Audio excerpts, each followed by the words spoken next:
बहू। सुबह का लगभग 10 बजे का समय था। पोस्ट ऑफिस में ज़्यादा चहल पहल नहीं थी। पोस्ट ऑफिस के मेरे केबिन से पूरा की पूरा पोस्ट ऑफिस मुझे साफ दिखाई देता था। मेरी नज़र एक 40-42 साल की महिला पर गई। दिखने में सीधी सादी, मेकअप रहित, प्रभावशाली व्यक्तित्व वाली, पहनावे से मध्यवर्गीय लग रही थी। जिस तरीके से वह ऑफिस के कर्मचारियों से बातचीत कर रही थी, यद्यपि मुझे उनकी बातचीत सुनाई नहीं दे रही थी, उसके स्वभाव की नम्रता साफ झलक रही थी। थोड़ी देर बाद मैंने देखा तो वो बेचैन सी बेंच पर बैठी थी। शायद उसे किसी का इंतजार था।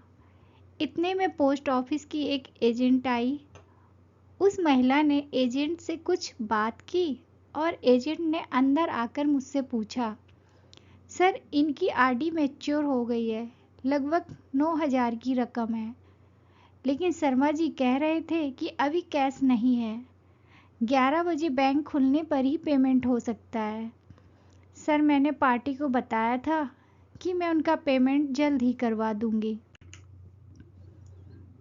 क्या कहीं से कैश का बंदोबस्त हो सकता है? हालांकि इतनी रकम तो पोस्ट ऑफिस में रहती है, लेकिन पहले दिन बैंक की छुट्टी होने से आज कैश नहीं थी।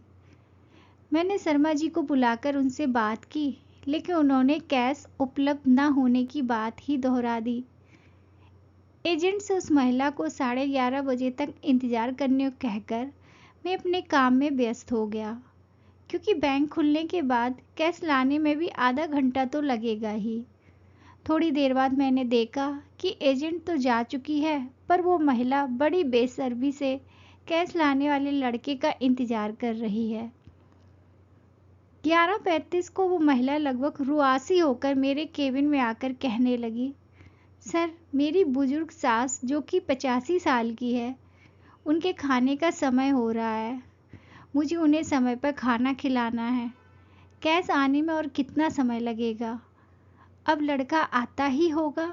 उसे देखकर सहज ही अनुमान लगाया जा सकता था कि उसके लिए एक एक मिनट कितना महत्वपूर्ण है। मैंने किसी बहू को सास को वक्त पर खाना खिलाने के लिए इतना व्यग्र होते पहली बार देखा था। मेरा काम करने में मन ही नहीं लग रहा था। पूरा ध्यान उस महिला पर ही केंद्रित था। उसकी बेचैनी मुझसे देख ही नहीं जा रही थी। सच बताऊं, यदि उस वक्त मेरे पास पैसे होते तो मैं खुद उसे अपने पैसे देकर वक्त पर रवाना कर देता। कैश आने पर मैं अपने पैसे ले लेता, लेकिन हाय री किस्मत, मेरे पास भी इतने पैसे ना थे।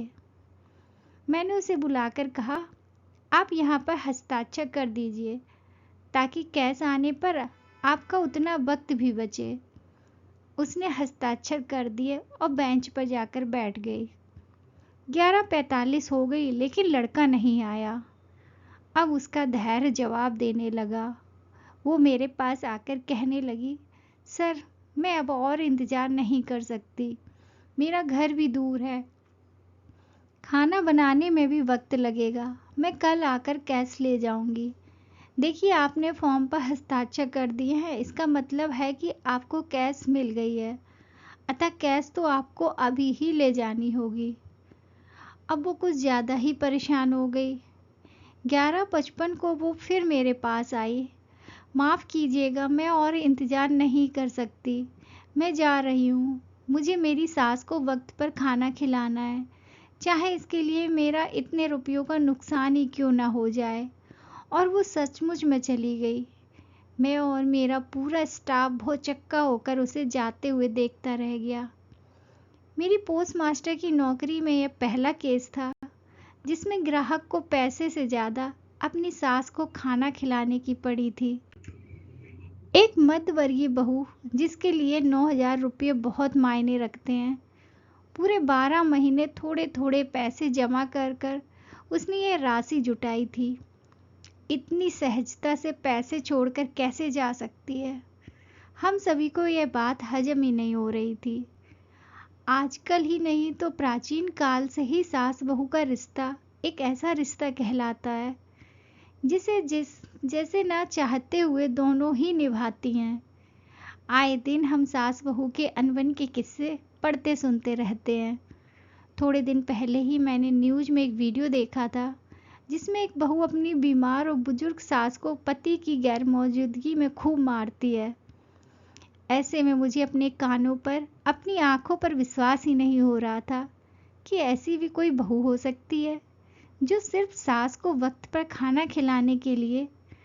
मैं यह सब सोच ही रहा था कि उतने में वह महिला और कैश लाने वाला लड़का दोनों ने एक साथ प्रवेश किया।